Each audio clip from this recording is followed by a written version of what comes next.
Pinatikim ko nga kay Pansy kung okay na yung ulam namin, pero bago yan, pisahan muna natin ang araw na to sa pagtatapon ko ng basura. Ngayon nga pala is holiday, natapat lang yung araw ng pagtatapon namin ng basura dito sa inuupahan namin mga lodi.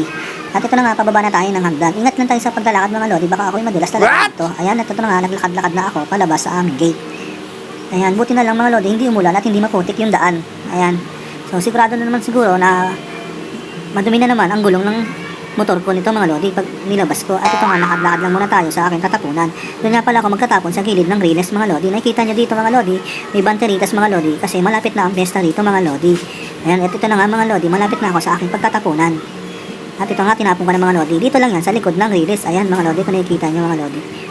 At dito nga mga lodi, pabalik na ako dito. At bumili lang muna ako dito ng pechay mga lodi. Ayan, ito na, nabili ko na.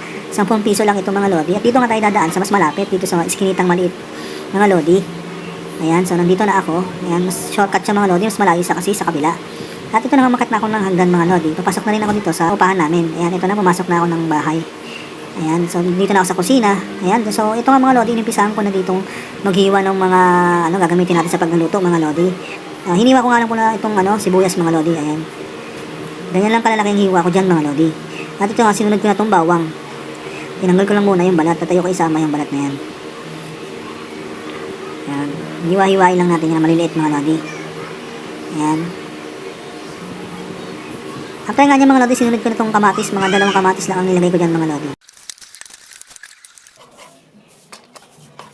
Pagkatapos nga nito, sinit aside ko lang itong bawang at sibuyas. Ayan. At sinunod na lang din natin itong kamatis. Nilagay na natin sa lagayan. Ayan.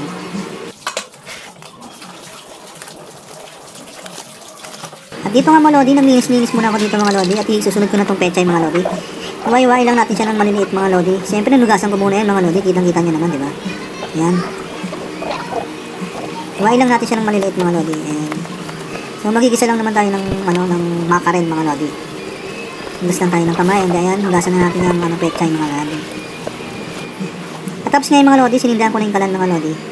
Ayan, paapoy na tayo. At nilagay ko na rin yung non-stick namin na kawali. Ayan, so sinala ko muna itong makarel mga lodi. Hiwalay ko muna yung sabaw saka yung laman mga lodi. At ito na nga, maglalagay na tayo ng mantika. At dito nga mga lodi, nagsabay ko ng bawang sibuyas at kamatis dito mga lodi. At hinalo-halo ko lang, naglagay na ako ng patis, naglagay ng paminta, tubig, at nilagay ko na rin sabaw ng makarel. Ayan, nakikita nyo dyan, naglagay na rin tayo dyan ng matik sarap. At ito, nilagay ko na rin yung gulay. Nilagay ko na yung laman. After nga nito mga lodi, luto na rin pala yung kanin mga lodi. At ready to eat na tayo mga lodi. Ayan, thank you for watching.